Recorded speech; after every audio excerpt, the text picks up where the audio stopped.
Welcome to the Storage Stories podcast, where Denee Burns and Jason Koonin tackle self-storage news, trends, education, and share their expert experience in both the U.S. and Canadian markets. This podcast is for rookies and seasoned veterans alike, as we all try to grow our businesses and leave our mark on the self-storage industry.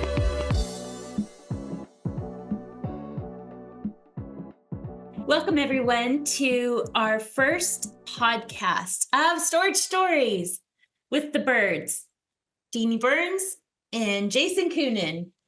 So we're excited to kick this off today. So you may be asking, what makes this pod different? There's so many different pods out there for self-storage. What makes this different? So we're going to be reporting out on self-storage news, current news, breaking news, explaining it all, breaking it down, giving our opinions on it, how it might impact you in your self-storage portfolio and business.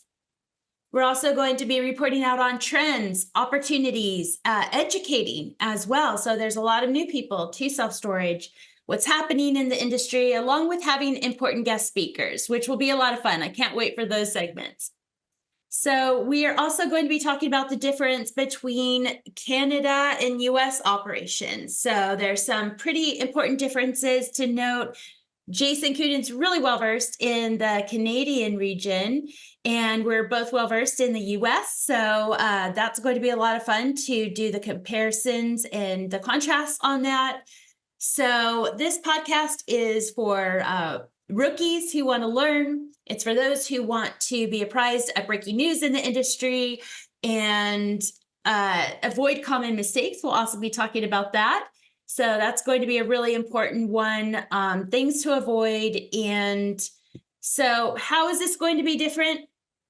New trends in the industry, breaking news, opportunities, education, and international versus U.S. operations. So that'll be a fun twist to it. So who am I? I'm Denee Burns. I'm the Director of Sales for Sunbird Storage Management in the U.S. Sunbird is in the U.S. So some of my background includes I have my business degree from Cal State Fullerton with the emphasis in marketing. Started my career in tech, working for a Fortune 50 company in the global sales department. And I was also a school administrator, public school administrator for one of the largest charter schools in the state of California. We were a top U.S. News and World Report school, and then transitioned to actually working in self-storage. So I wanted to get back into technology, and I found a little company in the Temecula region. It's not a lot of tech companies there, so there was a little company that was selling software for self-storage. And I thought, self-storage, really? But it ended up being a lot of fun. I met a lot of great people. I love this industry. People in this industry are salt of the earth. So I've really enjoyed my journey through self-storage with all of you. I've also worked for a couple of other companies in the industry, some tech companies selling websites, software, tenant protection, tenant insurance, and now working for Sunbird Storage Management. I've also worked for operators, and many people don't know this, but in order to gain empathy and understand at the facility level what facility managers go through, I actually did an internship that I applied for, and volunteered my time to work in a facility office for a bit. So that was very informative and educational. I'm glad I have that background as well and experience. So I've traveled the world with self-storage, met thousands of operators, and that's important because not only did I get to travel the world, but got to attend many educational sessions at various conferences all throughout the U.S., including the Australasia Conference, which was great in Australia, and the FIDESA Conference in Paris, which is sort of the European Union of sorts for self-storage. And so doing all of that has given me a lot of different perspective on the industry. I've learned a lot, had a great education, and got to talk to thousands of operators who many of you are doing a similar type of operation, but there's some of you out there who are doing something quite different. So we're going to be talking about that on this podcast, including talking about best practices, processes, best technology, additional revenue streams for various business models. And some of those business models can be a little bit wacky, a little bit different, but they're making people money. So a lot of interesting business models out there that we will be exploring. And Jason's great at the finance piece of it. So he'll be helping us break down the numbers and say, which one's really profitable? Is this really a good value added benefit to the facility? This additional potential revenue stream. Should I add vending machines? I don't know. So Jason will be analyzing that, helping us work through the profitability on that. And I, of course, love self-storage. I've seen it be a great investment vehicle for people. And so I'm excited to talk about this on this podcast with Jason, but enough about me.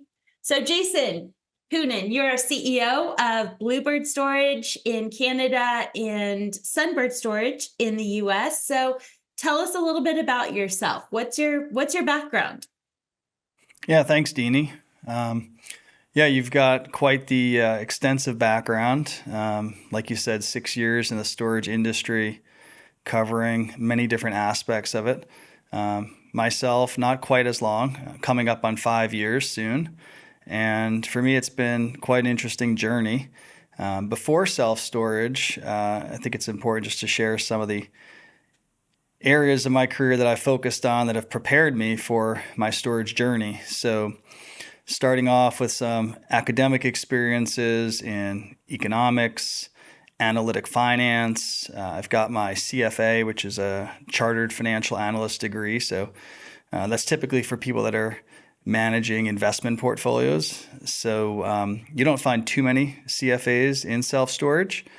But all the experience that I've had working in banking has very much prepared me for the storage endeavor. I left banking in 2020, just prior to the COVID-19 pandemic. And interestingly, I had decided to start my own consulting company to help small businesses grow. And that's when I met the founders of Bluebird Self-Storage.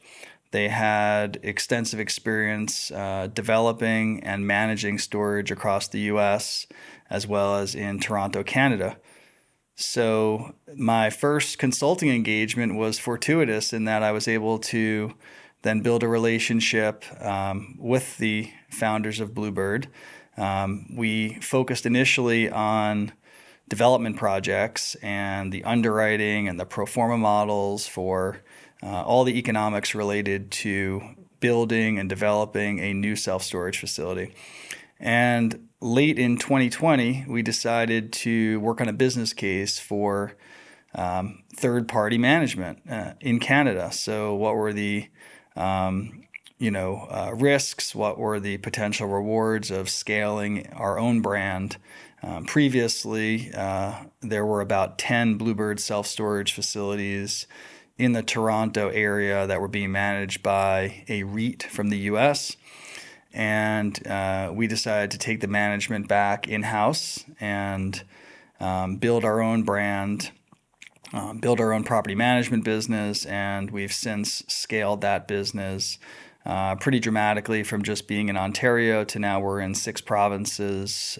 We are Canada's, a top 10 player in Canada. We're the only coast-to-coast storage brand with 25 locations now and about 2 million square feet under management. And we're building storage quite aggressively there with another 1 million square feet in the works. So all of that has really given me a lot of experience. Didn't really know anything about self-storage prior to 2020. But have learned pretty quickly. We've tried many, many things, some of which have worked spectacularly well and others which have failed. And we've had to continually learn and pivot. And that's one of the things about our company that you'll learn is we're not afraid to try new things and not afraid to make quick changes. So, and that's kind of how we got here today. So we spent 4 years working across Canada, really gaining more experience before entering a more competitive U.S. marketplace with many, many more stores and many more property management companies. So it's a very competitive market, but we feel like we were quite prepared based on our Canada experience to launch our US brand, which is Sunbird Storage, which we launched approximately a year ago. So spring of 2023. So it's been quite a journey, and I'm excited about this podcast because there's tremendous amount of change that the industry's been undergoing. Obviously, there's the pre-COVID days, then there's the pandemic days, and now the post-pandemic. So we're seeing rapid changes in customer service, technology, as well as operations. So we're excited to dive in. Awesome.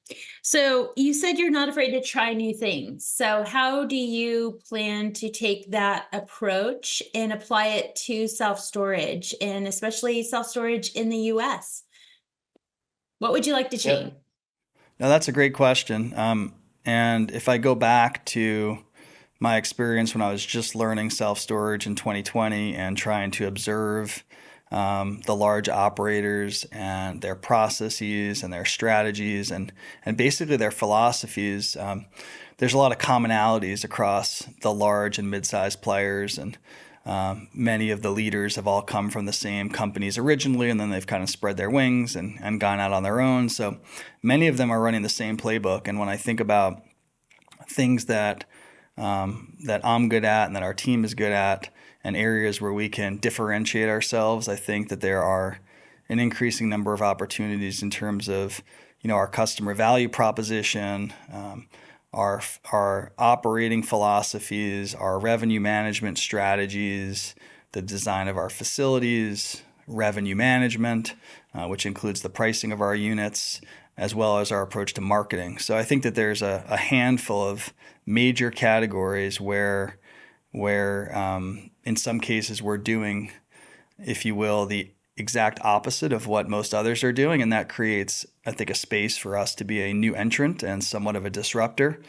I've been accused certainly of being unconventional, which is fine with me. I think we have to try new things, and we have to look at what everybody else is doing and ask if that's the best way to do it, and carve out a space for ourselves. Exactly. So I just want to break down, you had mentioned a customer value proposition. So that sounds like a lot of that's a terminology, maybe not everybody knows what that means. So would you be willing to break that down and expound upon that a little bit more? What did you mean by that?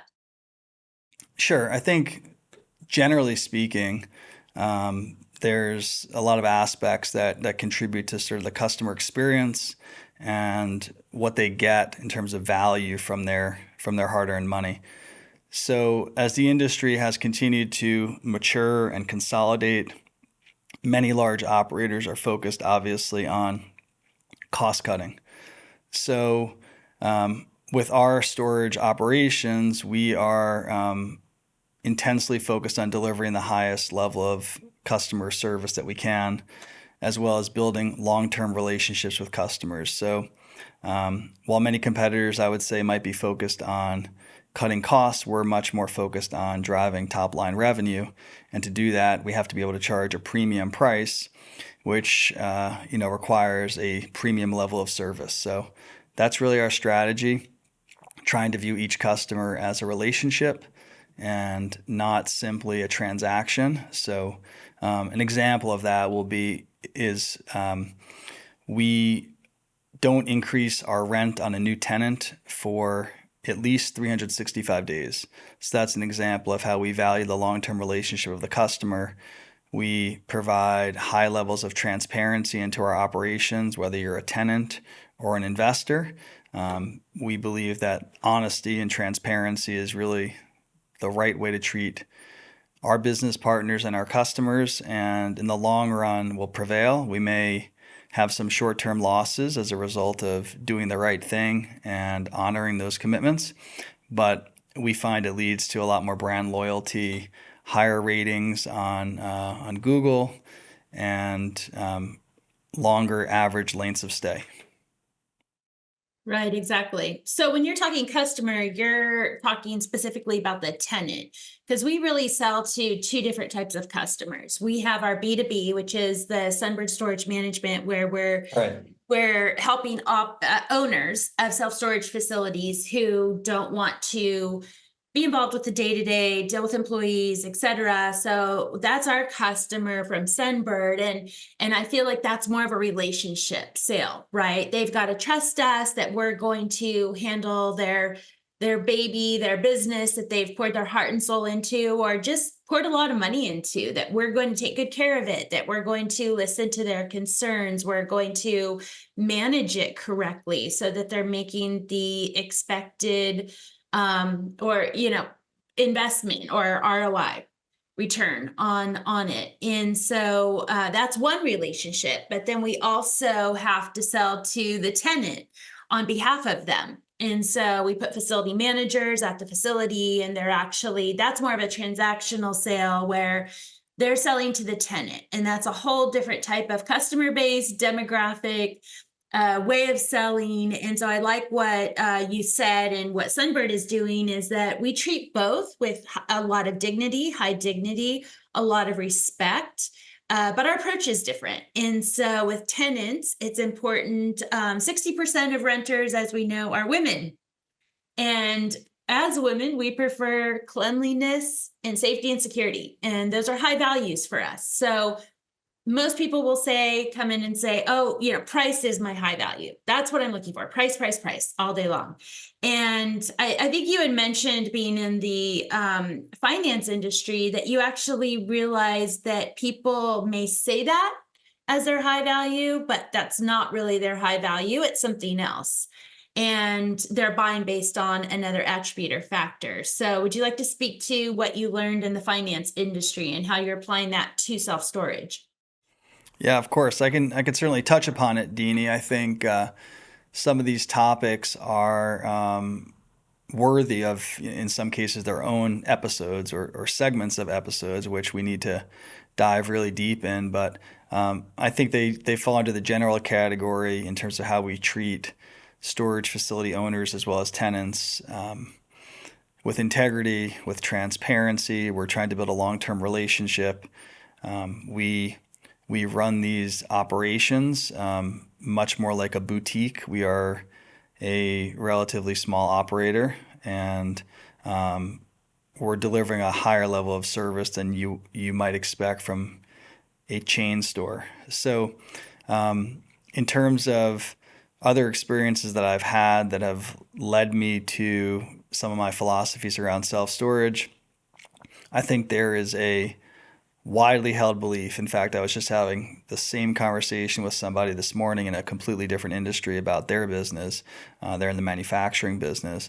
But my experience in banking was there's a belief that everyone is competing on price, and that, let's just say the store with the lowest price or the bank with the lowest interest rate is going to win all the customers and take all the market, and every customer has perfect information on all the storage prices. And if your price is, $1 more than the competition, you won't rent any units. We've had many, many experiences and examples and case studies that we're going to go through on subsequent episodes. But in banking, we had a small loan product. So for customers who needed quick access to funds, they might need $500 or $5,000, but these were not going to be collateralized or secured by any assets. So they're unsecured personal loans. And previously, the process was very cumbersome for the customer who needed to apply for credit, and very time consuming in terms of how long it would take to get a decision.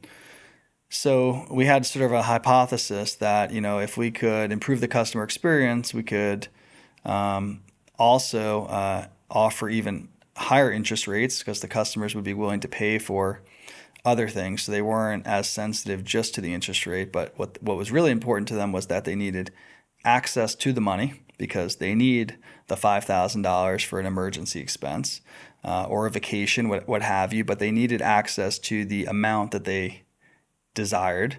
So giving them access to that credit and then doing it in a timely fashion. So we were able to get that process to be much more streamlined, and we took it from like a 5-day type of process to, under 30 minutes. So a customer could come in, talk about their financial needs, apply for this personal loan, have a cup of coffee, and then, have the funds in their account before they walk out the door.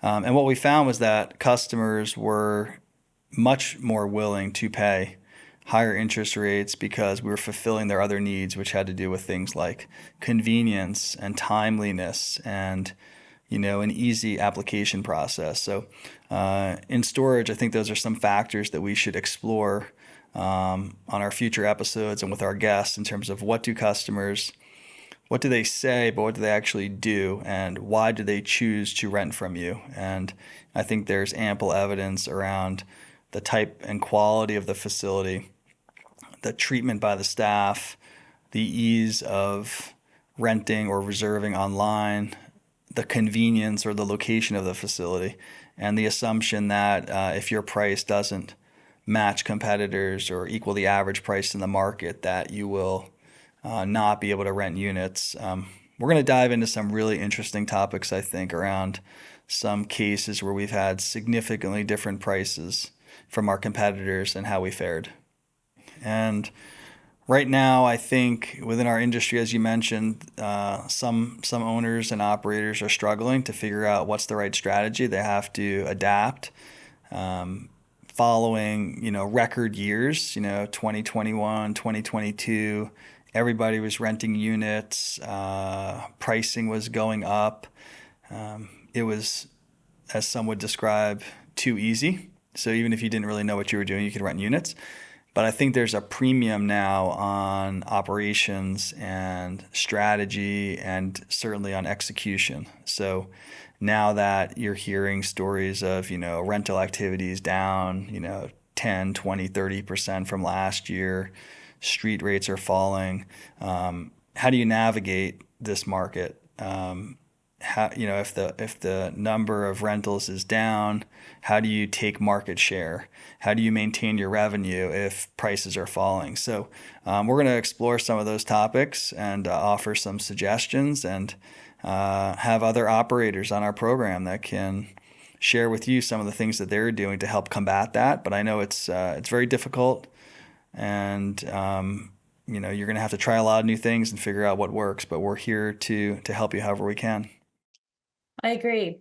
And I think it's going to separate the eagles from the crows. So eagles fly at a much higher altitude than the crow. And the crow tries to attack the eagle, and it can't reach a certain higher altitude. It falls off. So we're going to all have to learn and grow and become eagles and soar above. So I'm excited about this journey with you. Thank you for your time today. Any last comments, or are you ready to wrap it up?